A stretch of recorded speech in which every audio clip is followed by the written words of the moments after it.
já podem estar indo para a salinha. Vamos à palavra do Senhor. Graças a Deus por mais um dia. As misericórdias do Senhor têm se renovado nas nossas vidas. Obrigado pela sua presença, você e sua família. Que o Senhor abençoe a todos vocês. Vamos dar continuidade à exposição da palavra de Deus na primeira carta aos Coríntios, capítulo 1. Hoje nós falaremos do verso 26 até o verso 31. A vocação dos irmãos coríntios. 1 Coríntios, capítulo 1, a partir do verso 26. Diz assim a palavra do Senhor. 1 Coríntios 1, do 26 ao 31. Irmãos, reparai, pois, na vossa vocação, visto que não foram chamados muitos sábios segundo a carne, nem muitos poderosos, nem muitos de nobre nascimento. Pelo contrário, Deus escolheu as coisas loucas do mundo para envergonhar os sábios, e escolheu as coisas fracas do mundo para envergonhar as fortes. E Deus escolheu as coisas humildes do mundo e as desprezadas, e aquelas que não são, para reduzir a nada as que são, a fim de que ninguém se vanglorie na presença de Deus. Mas vós sois dele, em Cristo Jesus, o qual se nos tornou da parte de Deus sabedoria e justiça e santificação e redenção, para que, como está escrito, aquele que se gloria, glorie-se no Senhor. Amém. Deus, mais uma vez, te agradecemos pela sua palavra. Comunica-nos, ó Pai, aquilo que nós somos incapazes de comunicar com palavras humanas. O teu Espírito age no meio dos irmãos e faz com que essa palavra se torne penetrante, ó Senhor, e poderosa como ela de fato é. Te agradecemos por tudo, no nome de Jesus. Amém. Pode se assentar, meus irmãos. Dando aquele breve resumo mais uma vez, Paulo escreve essa carta aos Coríntios para tratar de vários problemas que estavam acontecendo nessa igreja. Corinto, uma cidade, não é? E ali Paulo plantou uma igreja quando estava voltando de Atenas, não é? Capital do mundo, um lugar polarizado, filosofia, e Paulo planta essa igreja em Corinto, uma igreja em que agora está dando um pouco de trabalho para ele, porque era uma igreja que tinha vários problemas. A igreja tinha problemas com relação à divisão, né? Não tinha um grupo na igreja que estava dividido em torno de personalidades da igreja que eram seus líderes ou são influentes na história do cristianismo até então, e eles diziam que eram de Paulo, outros diziam que era de Pedro, outros se diziam de Apolo, e também tinha até um grupo que se denominava o grupo de Cristo, não é? E depois você vai entender que era um dos piores grupos, que não ouvia a ninguém, se achavam superiores e só ouviam as mensagens vindas de Cristo. E a razão desse grupo ter se formado é porque a filosofia da época, o contexto da época, era um contexto de muita filosofia, de muito conhecimento, e de busca por muito conhecimento. E os chamados filósofos sofistas, eles ficavam nas praças expondo suas ideias, seus pensamentos a respeito do mundo, a respeito da vida, a respeito de várias coisas. E eles expunham tão bem aquilo, eles tinham uma retórica tão boa, tão valorizada, tão penetrante, que as pessoas se tornavam refém daqueles homens, daqueles filósofos.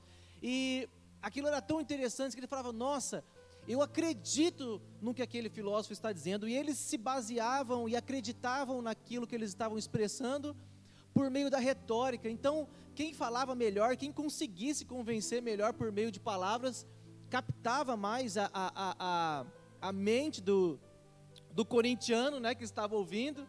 E assim eles acabavam formando grupos. Ele, olha, eu sou daquele filósofo ali, eu compactuo daquela determinada filosofia, aquilo que ele fala me convenceu, o jeito que ele fala me convenceu, então eu pertenço a ele, eu acredito na verdade que ele anuncia. E aí, o Corinto, com essa mentalidade pagã, vinda do mundo, entra na igreja, e ele não compreende muito bem a mensagem do evangelho, e acaba aceitando e julgando os pastores, os líderes, também dessa forma. Então, Corinto ouvia Paulo pregar e falava: nossa, que eloquência, que palavra bonita, como ele prega bem, eu sou de Paulo. Mas quando ele dizia eu sou de Paulo, ele descartava todo o ensinamento que provinha, por exemplo, de Apolo ou de Pedro. Então, quando Pedro pregava, ele falava: eu nem vou na igreja hoje, é Pedro, eu pertenço a Paulo, esse é o meu grupo. E eles discriminavam os demais irmãos. Então, você é de Pedro? Você é um coitado. Pedro não sabe conversar, Pedro é indouto, é um analfabeto. Eu sou de Paulo, Paulo é inteligente, fala várias línguas, um doutor em teologia. E eles desprezavam, e eles estavam rachando a igreja, estavam criando facções, né? Eu falei no princípio, a igreja normalmente se divide em 2 grupos, né? Aqui estava em 4, olha só. Você vê que nunca está tão ruim, né, que não possa piorar, né? Uma igreja dividida em 4 lideranças, você já imaginou? Não é? Então, é um problema muito grande, e Paulo começa trabalhando esse problema, e ele gasta 4 capítulos para resolver esse problema, não é? E aí, ele começa o capítulo 1 expondo que nós não deveríamos, a igreja de Corinto não deveria estar dividida. Por qual motivo? Não é? Ele começa falando que a igreja não poderia estar dividida porque a igreja é o corpo de Cristo. E como corpo de Cristo, né, uma analogia, o corpo não está dividido. Então, você não deixou o seu braço em casa para vir à igreja. Você não tem como, né? Você trouxe ele com você. Não tem como você deixar os seus olhos. Por quê? Porque o seu corpo é um conjunto e ele está junto. O braço não pode falar: não sou do corpo, eu sou um organismo diferente. Inclusive, o nosso corpo expulsa todo o organismo que não pertence a ele, naturalmente, porque aquilo não faz harmonia com o corpo. Então, Paulo está dizendo: vocês não podem se dividir. E a primeira razão é porque Cristo não está dividido. O corpo de Cristo não está dividido. Vocês não podem se dividir entre si, entre facções, entre Paulo, Pedro, Apolos, Jesus, porque eu não morri por vocês. Eu não padeci numa cruz. Eu não paguei os pecados de vocês. Como que vocês se dividem em meu nome? Como se eu tivesse libertado vocês e tivesse morrido. Eu não mereço essa honra que vocês estão querendo me dar. Isso é coisa mundana. Outra razão pela qual eles não deveriam fazer isso é que a mensagem pela qual eles foram salvos não era uma mensagem de retórica humana e mundana. Eles não foram convencidos dos seus pecados por meio de uma boa oratória, ao ponto de eles falavam: nossa, você falou tão bem que você me convenceu da mensagem do evangelho, eu vou acreditar em vocês. Não foram diante disso que eles acreditaram. Eles creram na palavra de Paulo porque eles acreditaram e se converteram diante da mensagem da cruz. E a mensagem da cruz, como Paulo diz, é loucura para os que se perdem. Por que é loucura? Porque a nossa fé está baseada num Jesus Cristo que veio ao mundo como homem, padeceu, sofreu, por fim morreu numa cruz, mas ressuscitou ao 3º dia. E todo aquele que crê nesse Jesus crucificado tem a vida eterna. E essa mensagem para o mundo é uma loucura, porque como que eu vou crer em alguém, como que alguém humilde, que nasceu de forma humilde, que veio ao mundo de maneira humilde, que se tornou amigo de pessoas humildes, que conversou com gente desprezada, que não buscou riquezas, não buscou glória, embora pudesse tê-las aqui, não usurpou ser igual a Deus. Como um ser desse que por fim morreu pode trazer libertação dos meus pecados? essa mensagem para o mundo, se você colocar diante de uma lógica mundana, isso é uma loucura. Então Paulo está dizendo, como vocês podem privilegiar e viver com essa filosofia humana que vocês viviam lá fora, dentro da igreja, sendo que a mensagem da cruz é uma loucura, e a conversão não é por meio de retórica humana, mas pelo trabalho do Espírito Santo no coração de vocês. Então, vocês não devem agir dessa forma.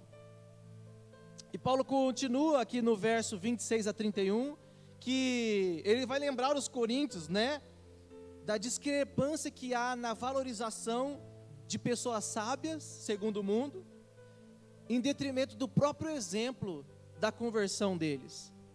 O próprio exemplo da conversão dos irmãos aos coríntios revela que eles basearem o seu conceito de pregador bom e pregador ruim, baseado em retórica, baseado em sabedoria humana, vai contra a própria conversão deles. É o que Paulo começa a falar aqui. Quem era os coríntios antes da cruz?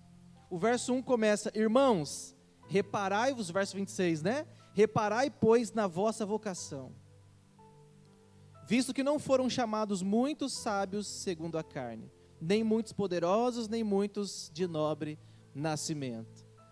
Paulo está falando, vocês estão valorizando essas pessoas, vocês estão valorizando conhecimento, sabedoria, pessoas que têm conhecimento do mundo, embora não seja ruim ter, mas eles não proporcionam salvação. Vocês estão valorizando coisas exteriores, mas eu decidi salvar vocês. E quem são vocês? Quem eram vocês antes de conhecer a Cristo? Lembre quem vocês eram antes da salvação, antes da conversão de vocês. Porque os 3 sinais da exaltação do primeiro século, os 3 pilares de exaltação do primeiro século era nobre nascimento, riqueza e intelectualidade. Se vocês não tivessem essas 3 coisas, você não era absolutamente ninguém, você era um escravo, um qualquer. Se você não tinha nobre nascimento, se você não nascesse numa família influente, se você não fosse rico, se você não tivesse intelectualidade, conhecimento, estudo, você não era nada. Nós não estamos falando de um período como hoje, né? Que qualquer um pode fazer uma faculdade, muito fácil hoje, não é? Facilitou demais os estudos, você pode estudar dentro da sua casa, mas antigamente, aqui no período de Paulo, o mínimo do mínimo de pessoas sabiam escrever o próprio nome, quanto mais ter sabedoria, conhecimento de latim, grego, hebraico, aritmética, filosofia, essas coisas, ninguém tinha conhecimento, apenas o alto clero, apenas as pessoas de grande conhecimento. E esse era o sinal de exaltação do primeiro século. Se você tinha faculdade, se você era rico, se você vinha de família influente, você era alguém. Mas grande parte da igreja de Corinto era composta de pessoas que para o mundo da época não tinha valor algum.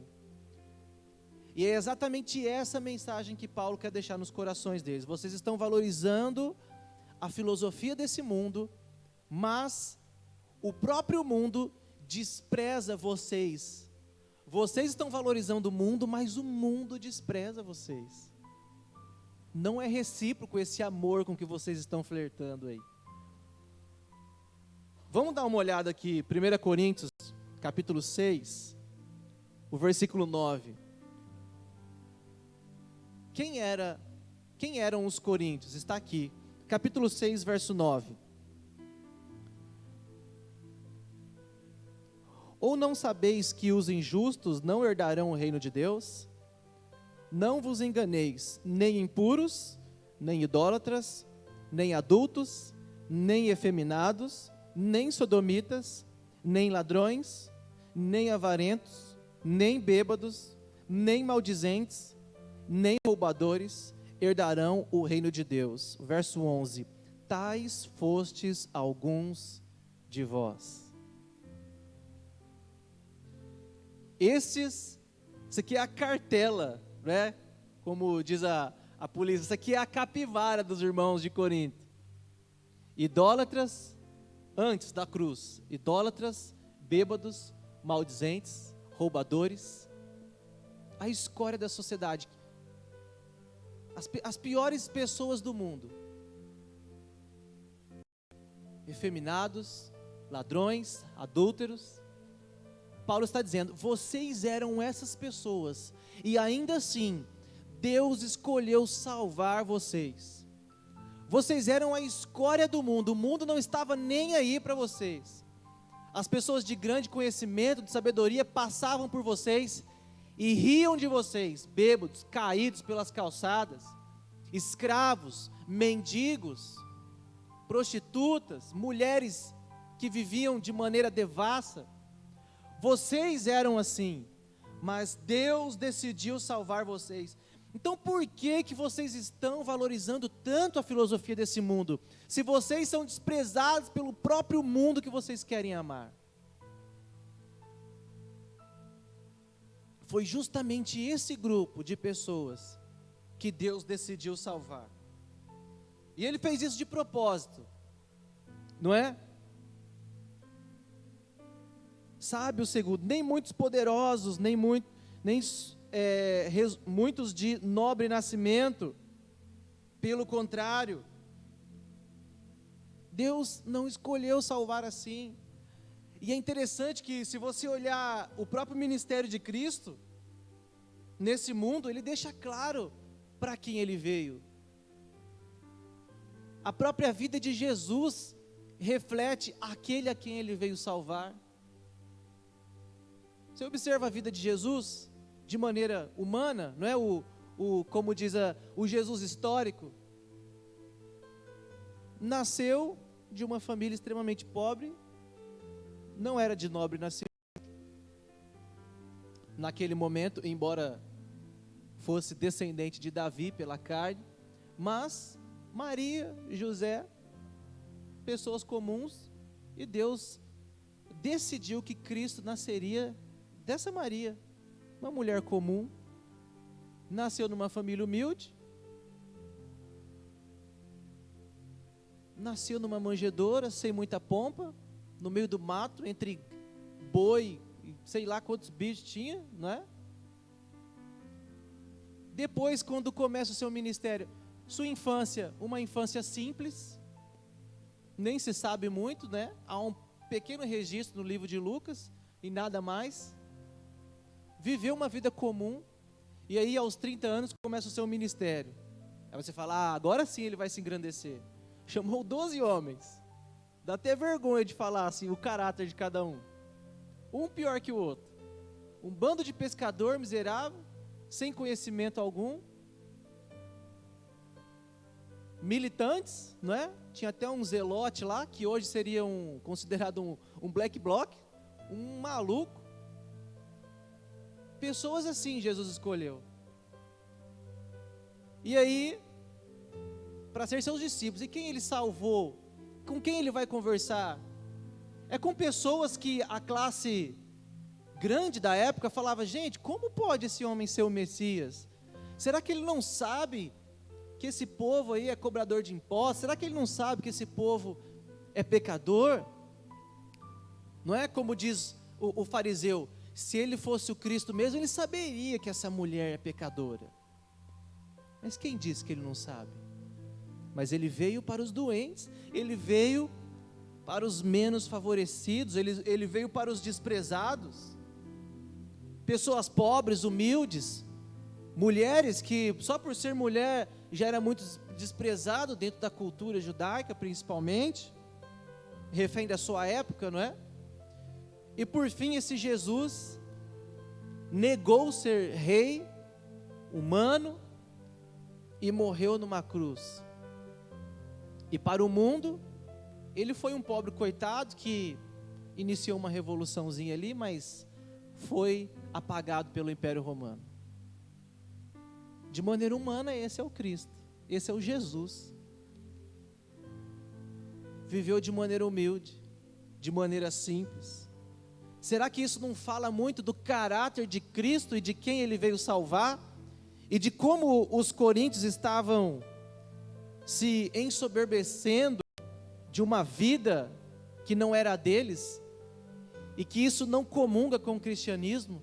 Essa soberba, essa arrogância, essa prepotência, essa visão de que eu estou aqui pelos meus méritos. Foi por isso que Cristo decidiu salvar os miseráveis, os pecadores, os menos favorecidos. É claro que tinha pessoas influentes na igreja também. Em próprio Coríntios, né? Tinha, a Bíblia diz que o principal da sinagoga se converteu. Está lá no livro de Atos 18. Mas a grande maioria da igreja era composta de gente humilde, de pessoas simples, pessoas que a sociedade não dava valor.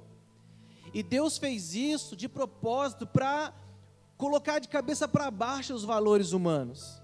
Como diz o verso 27, pelo contrário, Deus escolheu as coisas loucas do mundo para envergonhar os sábios, e escolheu as coisas fracas do mundo para envergonhar os fortes. É disso que Deus está falando aqui. É sobre isso que esse versículo fala, que Paulo está falando. Deus escolheu realmente essas coisas loucas para mostrar a verdadeira sabedoria. A verdadeira sabedoria não está em esboçar essas filosofias humanas e esses conhecimentos. Você não chega na salvação por meio disso. Não adianta você abrir um livro de medicina e engolir ele inteirinho, que você não vai ser mais salvo e nem menos salvo por causa disso. Embora o conhecimento da medicina seja muito importante, e nós precisamos de muitos médicos cristãos, mas esse conhecimento não gera em você salvação.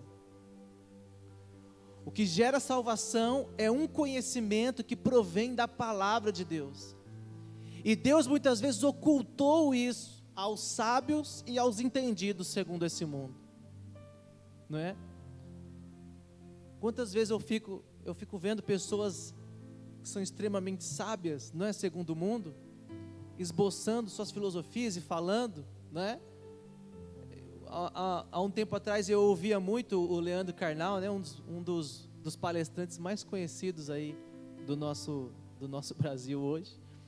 E ele fala muito sobre a Bíblia, né, embora seja um ateu, ele tem sempre um conceito ético e moral a respeito de Jesus e tal. E aí ele estava falando, né, sobre aquela passagem em que Jesus chama os fariseus de hipócritas e isso e aquilo. E ele vai falando assim, que se você não conhece ele, e ele vai falando de Jesus e vai interpretando a Bíblia, e vai falando o que Jesus queria dizer com aquela palavra, e por que os fariseus eram desse jeito, e por que Jesus estava advertindo-os daquela maneira. Você vai ouvindo aquilo, você vai ouvindo. Se você não conhece ele, você fala, esse cara é pastor. Não é possível. Ele interpretou certinho. É isso mesmo, parabéns. Eu conheço muito pastor que falou tanta besteira daquele versículo, mas ele falou tão certinho. Analisou o contexto, o grego, não porque no grego isso, e o hebraico aquilo, e ele vai falando, você fica fascinado, você fala, é exatamente isso. Mas, embora ele saiba interpretar, embora ele conheça a letra, embora ele conheça o contexto, ele não conhece o Cristo que está por trás daquela passagem. Aquilo não significa nada para ele. É apenas um conhecimento ético e moral. Para ele, Jesus só tem a ensinar valores éticos e morais, o que você deve e o que você não deve fazer. Para ele, Jesus não é o Senhor. Ele não consegue ler aquilo e no meio de tanto conhecimento e tanta sabedoria, ele não consegue encontrar o Jesus Cristo Salvador. Por que será? Será que é porque ele não tem capacidade intelectual? Ele seria um dos mais salvos desse país se a salvação viesse por meio de capacidade intelectual. Talvez você que está sentado aqui não tenha nem metade do conhecimento que ele tem, mas Deus decidiu abrir os seus olhos espirituais e você lê a mesma passagem e fala: esse Cristo eu quero para a minha vida. Ele é o meu Salvador, Ele é o Senhor, Ele é o Deus da minha vida. Por que Deus decidiu fazer isso? Para que ele não leia o texto e fale: não, eu cheguei a esse conhecimento porque eu sei grego, porque eu sei latim, porque eu sei mandarim, porque eu sou filósofo, porque eu sou historiador, sou especialista em história dos Estados Unidos. É por isso que eu sou capaz de enxergar o Cristo. Aí Deus falou: não é por meio dessas letras que você vai chegar ao conhecimento a meu respeito. Você quer mais um homem sábio do que Paulo?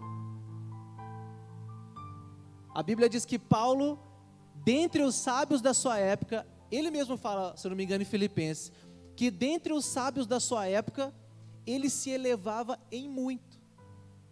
Então, Paulo estava aqui, o segundo mais sábio que ele estava muito lá embaixo. Então ele excedia em muito em conhecimento aos que já eram sábios. Então, se você reunisse o grupo de sábios da época, Paulo estava acima de todos os sábios. E muito, ele era em muito elevado. Tanto que ele aprendeu aos pés de quem? Aos pés de Gamaliel. E Gamaliel não era qualquer professor. Né? Na escola rabínica você passava por vários estágios. E aí quando o doutor da lei olhasse para você e falasse: nossa, eu não tenho mais nada para te ensinar, mas você tem muito que aprender ainda, mas eu já te ensinei tudo que eu sabia.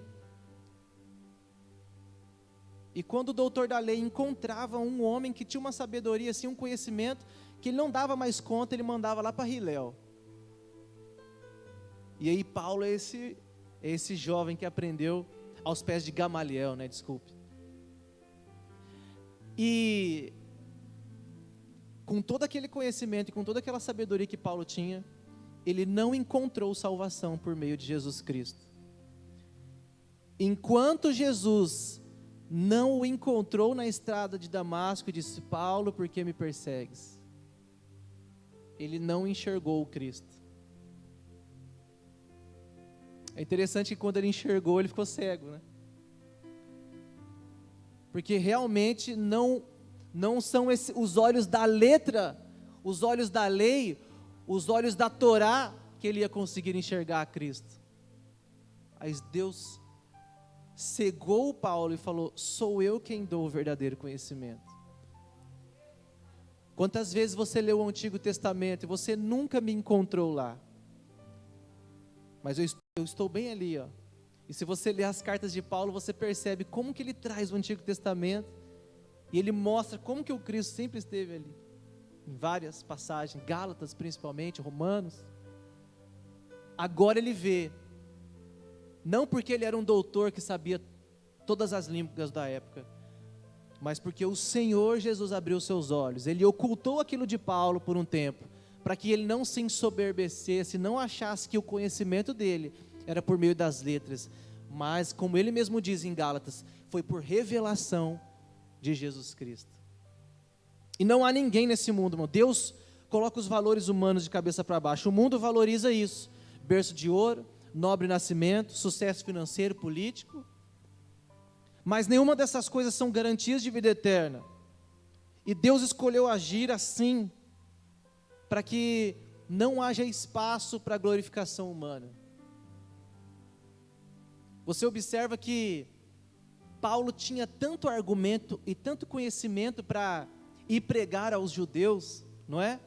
Porque ele era um judeu puro de nascimento, ele tinha um conhecimento da lei fantástico, ele poderia ir pregar aos judeus, aos homens sábios, aqueles que tinham conhecimento da lei, e Paulo, por meio da sua retórica e do seu conhecimento, ele poderia usar o conhecimento daqueles homens e mostrar Cristo, e falar: olha, vocês estão equivocados.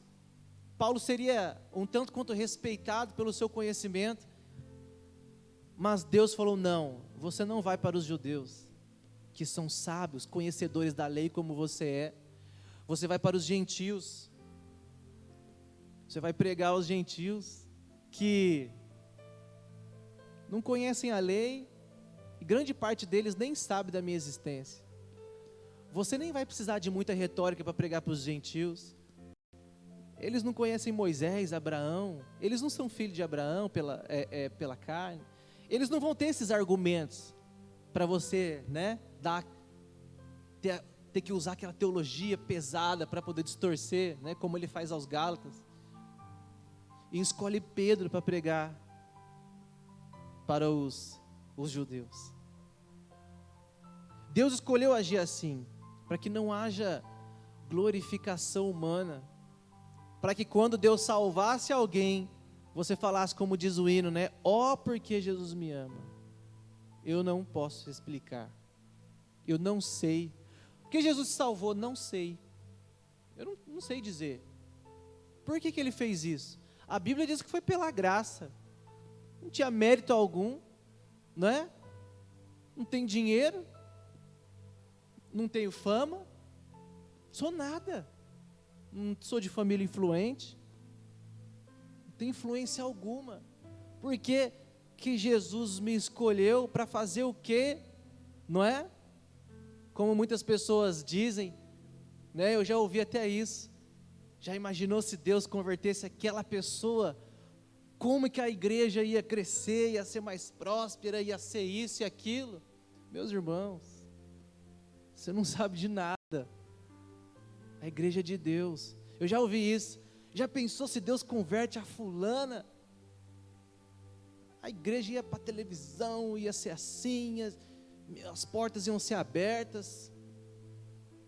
Se você estudar um pouquinho da igreja do primeiro século, você nunca mais vai passar pela sua cabeça uma baboseira dessa. Porque se tem uma coisa que a igreja é hoje, é influente. As eleições vão começar e você vai ver. O prefeito senta aqui, cumprimenta todo mundo, porque ele entendeu o valor da igreja. Mas você está achando que no primeiro século era assim? No primeiro século você não podia pôr nem uma plaquinha ali, igreja presbiteriana. A pessoa se escondia dentro de uma casa, cantava baixinho, orava baixinho, porque se alguém descobrisse que tinha uma igreja, ia lá e queimava, matava. O imperador colocava os cristãos como postes, luzeiros, acendiam eles, botava fogo neles e colocava para iluminar as estradas. Era assim que eram os cristãos, iam para os coliseus ser gladiados, colocava lá para lutar com leões. É assim que era a igreja. E ela sobreviveu. A igreja não acabou. Agora você acha que Deus precisa de pessoas influentes para expandir o seu reino? Sendo que Ele escolheu 12 homens, pecadores, sem conhecimento algum, sem influência alguma, e eles impactaram o mundo, porque o segredo não está na capacidade das pessoas que estão na igreja, mas o segredo está naquela palavrinha de Jesus em Mateus 28, todo o poder me foi dado nos céus e na terra. É aí que está o poder da igreja, está no Cristo, que recebeu do Pai todo o poder, e por causa disso, vocês vão, ide por todo mundo e pregai o Evangelho, mas você só vai a todo mundo pregar o Evangelho, porque todo o poder foi dado a Cristo, né? As pessoas enfatizam muito o ide, né? Ide por todo mundo e pregar o Evangelho, mas isso só é possível, meus irmãos, porque Jesus disse, todo o poder me foi dado. Vocês não terão mais impedimento, aonde vocês plantarem o pé de vocês, vocês vão abrir igreja, o Evangelho vai expandir, vocês vão começar em Jerusalém, vocês vão para Judeia, Bereia, Samaria, e até os confins do tempo, até os confins da terra. Vocês, sem conhecimento, sem letra, que a sociedade não valoriza, você lê o livro de Atos, e o que os doutores da lei estão falando? Mas como que Pedro, como que esse homem pode falar desse jeito? Eles nem conhecem a lei, esse aqui não era um pescador. Como que vocês podem falar assim com tanta intrepidez? Da onde vocês tiraram isso? Da onde veio tanto conhecimento assim? Foi aquilo que Jesus disse: quando vocês estiverem entre os doutores, entre os sábios, não temas, eu vou pôr palavra na boca de vocês. Vocês serão capacitados para falar, para anunciar, porque todo o poder me foi dado. Por isso vocês podem ir, não importa quem vocês são. Eu não escolhi os de nobre nascimento, eu não escolhi os de sabedoria, eu escolhi vocês, que a sociedade despreza, mas por meio de vocês eles vão encontrar a maior sabedoria de todas, o maior conhecimento de todos, que é Jesus Cristo. Glória a Deus. O verso 28, a fim de que ninguém se glorie na presença de Deus. Ninguém vai poder chegar diante de Deus e falar: Deus, eu estou aqui, não é? Porque eu mereci. Eu sei porque que o Senhor me chamou. O Senhor me chamou porque, afinal de contas, tenho uma condição financeira muito boa. Posso bancar a igreja inteira, né? Posso fazer muitas coisas, posso comprar, posso vender. Eu sei porque o Senhor me chamou, porque eu sou uma pessoa influente, eu posso levar o nome da igreja, sim, para níveis estratosféricos. O Senhor me chamou porque eu tenho um prédio no centro da cidade, onde eu posso colocar a igreja lá e todo mundo vai saber que a igreja existe. Não, Deus não fez isso. Poderia fazer? Poderia. Mas e muitas vezes até acontece, não é? Glória a Deus, se aparecesse alguém aqui com um prédio bem grandão lá no centro, não é? Deus também faz essas coisas. Mas no geral, não é assim que Deus faz. Não é assim. Eu conheci uma igreja que eles iam fazer uma reforma. E tinha pessoas de muita posse lá na igreja. E se as pessoas de posse quisessem, eles contratavam uma empreiteira para trabalhar 24 horas por dia, a igreja ficava pronta, sei lá, em uma semana a reforma. Mas você sabe o que as pessoas de posse falaram? Falaram: não, a gente não concorda com a reforma da igreja, não. A gente não concorda. Acho melhor não fazer. Aí o pastor: não, nós vamos fazer sim. Aí falou: você vai fazer tudo bem, mas, né? Teve um que fez assim: mas o dinheiro está aqui, ó. O dinheiro está aqui. E aí tudo bem, a reforma começou. Até onde eu sei, veio dinheiro até de fora do país para fazer a reforma. Porque Deus não precisa de você. É um privilégio você estar aqui e Ele te usar. A reforma não vai sair porque tem pessoas influentes que podem dar dinheiro. A reforma vai sair porque Deus colocou e plantou isso no coração dos irmãos. E a história é incrível. E a igreja nasceu, está vivendo, e está prosseguindo, continuando com pessoas que muitas vezes, né? Eu mesmo sou exemplo disso. Meu pai fez uma igreja lá no assentamento, lá da minha cidade. Gente, a única coisa que a gente ganhou, assim, a irmã deu o terreno, é um terreno bem grande, o pastor construiu a igreja aqui, mas as pessoas são agricultores. As pessoas vivem do que plantam, comem o que têm, recebem auxílios, e a obra não parou um minuto. A obra não parou um minuto. Meu pai colocou e falou: irmão, a gente vai começar, mas eu nem sei por onde que a gente vai começar, porque não tem nada. Né? Tipo assim, não, pelo menos tem uns 5 mil para fazer um alicerce. Não tinha nada. Não é? E não teve uma mega oferta, assim, não, pastor, 30 mil para começar. Não tinha nada, tinha nem 3, muito menos 30. Foi uma obra do começo ao fim. Só terminou a hora que assentou a última porta, o último tijolo. Aí concluiu. Do dia que começou até o final, irmãos, a obra foi. Não é? Levantou pedreiro, tinha pedreiro desempregado lá. E ele trabalhava lá na igreja. E aí quando terminou a igreja, conseguiu emprego. Falou: Deus, você não vai ter emprego quando você não terminar essa igreja aqui. Terminou a igreja, na igreja ajudando, claro, não é? Mas aí depois conseguiu um emprego, as coisas que Deus faz, para que as pessoas não se gloriem. Falam, não, a gente construiu essa igreja porque tinha dinheiro. Eu falei, não, eu construí porque Deus quis, né? Meu pai falou, olha, eu nem sei quando terminou, falou, eu nem sei. Ele falava assim, olha, se fosse para começar de novo, eu não ia fazer, porque foi muita loucura.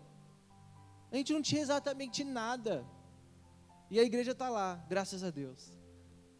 E Deus faz essas coisas. E eu estou falando mais de dinheiro, né? Porque normalmente é mais nisso que pesa a nossa mentalidade, nossa pecaminosidade. As pessoas sempre pensam isso, né? Inclusive, a gente pensa tanto em dinheiro e muitas vezes os cristãos pensam que dinheiro é tão coisa que traz felicidade, que se você observar os povos menos alcançados pelo Evangelho, eu acho que o top 5 está ali, os ricos. As pessoas não pregam Evangelho para rico, né? A pessoa olha aquela mansão e fala, para que eu vou falar do Evangelho para ele? Para que eu vou falar de Deus para ele? Às vezes no próprio coração do cristão está assim, ele já tem tudo. Eu falei, ele não tem tudo. Ele não tem nada, na verdade. Porque ele vai viver no máximo 80 anos, e isso daí vai ficar aqui, e no mesmo momento que ele fechar os olhos aqui, ele vai abrir na eternidade, e ele não vai poder comprar Deus com nada. Porque Deus fala, mas eu tinha dinheiro. Falo, aquele dinheiro lá era meu, eu sou o dono do ouro e da prata, que lá eu dei para você usar como mordomia. Você era um servo meu daquele dinheiro, e você usou mal os seus recursos, e você está aqui, e eu vou cobrar de você agora. Não, Deus, mas quanto o senhor quer? Eu falei, não preciso, que lá que você tem é meu, se eu quiser pegar eu pego de volta. E não vai ter como negociar com Deus. Então você observa que até os cristãos muitas vezes não pensam na eternidade, não é?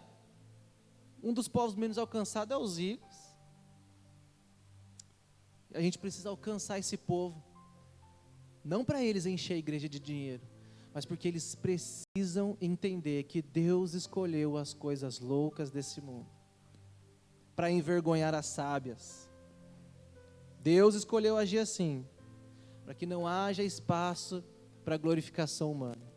Não vai ter ninguém se gloriando no último dia, e agora também não deveria. Se você é um cristão genuíno, que entende, que aceitou a Cristo como seu Salvador, que compreendeu a mensagem da cruz, você sabe que dentro de você não há mérito algum, mas ainda assim o Senhor decidiu fazer isso. A verdadeira sabedoria, verso 30, mas vós sois dele, em Cristo. Olha só como Paulo começa a inverter as coisas. Os coríntios falavam assim, eu sou de Paulo, eu sou de Pedro, eu sou de Apolo, eu sou disso, e Paulo está falando, vós sois dele. Vocês não pertencem a Paulo, vocês pertencem a Cristo. Eu não morri por vocês. O máximo que eu faço é anunciar o Evangelho, mas eu nem tenho a capacidade de convencer vocês. Porque como ele mesmo diz, eu não usei de sabedoria para convencer vocês. A mensagem do apóstolo Paulo é uma mensagem muito simples, que as pessoas que conhecem a intelectualidade dele falavam, nossa, por que Paulo está pregando tão simples assim? Por que ele não está usando aquela retórica poderosa que ele tinha? E Paulo fez isso de propósito, porque ele sabia a mentalidade e a filosofia dos coríntios. Ele fala, eu não vou usar de retórica para convencer ninguém, para que não se anule a cruz de Cristo. Porque quando alguém dobrar os seus joelhos e falar, eu aceito esse Cristo, não foi por retórica, mas foi porque foi convencido pelo Espírito Santo de Deus. Paulo afirma que os coríntios pertencem a Deus, e tudo isso é por intermédio de Cristo, e não mediado por conhecimento. Olha, eu aceitei a Cristo porque Paulo pregou tão influentemente que ele me convenceu.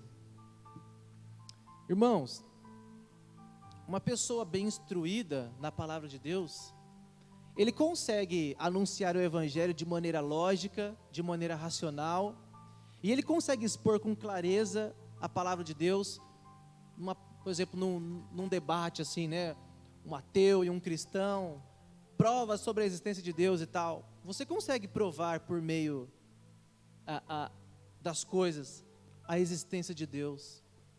Mas, no final de todas essas coisas, se Deus não tocar no coração desse homem, ele jamais vai acreditar em Deus. Você pode ter a melhor retórica, você pode ter o melhor argumento, você pode usar todo o tipo de conhecimento que uma teologia sistemática pode oferecer para você, para apresentar ao homem a existência de Deus, né? Olha a natureza, olha o seu conhecimento, olha a maneira, olha a sua ética, a sua moral, da onde vem isso e tal, você pode argumentar várias e várias coisas. E ele vai entender, ele vai falar, não, eu compreendo o que você disse.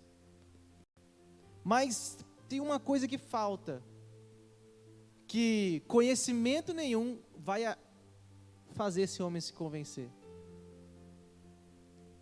No final das contas, a conversão, embora nós precisemos saber comunicar a palavra de Deus com sabedoria, no final das contas, não é essa sabedoria que vai levar as pessoas a Cristo, mas é o Espírito Santo que vai tocar naquele coração e falar, ó, essa palavra é para você, e aquilo atinge os corações, aquilo impacta, não é? Quantos relatos de conversão de pessoas, não é?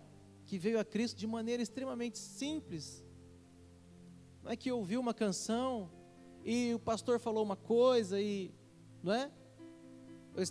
Tem um livro sobre hermenêutica, esqueci o autor, mas ele chama Deus Não Está em Silêncio, e aí no final ele tem um apêndice, onde ele fala de um dos maiores pregadores da história do cristianismo, chamado Charles Spurgeon, e foi do século passado. O Charles Spurgeon ia pregar em grandes lugares, né? E ele foi para um galpão muito grande, dar uma verificada ali no galpão, né? Onde ele ia pregar, e ele foi testar a acústica, e ele deu um grito assim, e ele disse assim, eis o Cordeiro de Deus que tira o pecado do mundo. E aí tinha um homem lá em cima arrumando o telhado, e aquele homem se sentiu extremamente tocado com aquilo, e ele desceu as lágrimas, se ajoelhou perto de Spurgeon e falou, eu quero Jesus. O Spurgeon, totalmente despretensioso, deu um grito para testar a acústica, e Deus decidiu salvar aquele homem lá em cima, que ouviu uma frase simples, eis o Cordeiro de Deus que tira o pecado do mundo. Olha que impressionante. Cadê a retórica? Cadê o poder de convencimento? Cadê a sabedoria? Uma frase simples que qualquer analfabeto pode dizer, mas o poder não está nas palavras humanas, não está na sabedoria humana, está no conhecimento que provém da palavra de Deus. Está em Cristo decidir salvar. Verdadeira sabedoria está em conhecer a Deus mediante Jesus Cristo. Aquele que se gloria, glorie-se no Senhor. É isso, meus irmãos, aquele que se glorie, glorie-se no Senhor. E aqui está os 3 tempos da nossa salvação, né? Mas vós sois dele em Cristo Jesus, o qual se nos tornou a parte de Deus, sabedoria, justiça, santificação e redenção. Nos tornou, no passado, o Senhor nos justificou, Ele é a nossa justiça. Justificação quer dizer que Deus nos fez justos mediante Jesus Cristo. Agora você é justo diante de Deus, você foi justificado. Imagine você diante de um tribunal e o juiz dizer, você está justificado, você não me deve nada. É isso que nós somos diante de Deus, justos, e isso Deus fez. No presente, nós estamos recebendo agora a santificação, por causa da justificação que Cristo nos deu, nos ofereceu. Agora nós somos santos e estamos sendo santificados, e no futuro nós receberemos a redenção, que é de fato, quando deixarmos esse velho corpo, recebermos um novo corpo que o Senhor nos dá, e assim estaremos para sempre com Ele. Tudo isso não foi dado mediante sabedoria humana. Por isso que Paulo está dizendo, é uma loucura vocês valorizarem tanto assim a cultura, o conhecimento e a sabedoria desse mundo, porque eu tornei elas loucas. E o verdadeiro conhecimento está em me conhecer e em crer em mim por meio da minha cruz. E isso é uma mensagem simples. E eu decidi salvar pessoas simples e que não veio de nobre nascimento, justamente para deixar claro que a salvação é um dom dado por Deus e não um mérito conquistado por dinheiro, por fama ou por pessoas bem-sucedidas. Agradeço a Deus por Ele ter escolhido você, por você estar aqui. Talvez o menor da sua casa, talvez o menor da sua rua, o menor da sua cidade, o mais inferior em conhecimento e em sabedoria, mas você possui uma sabedoria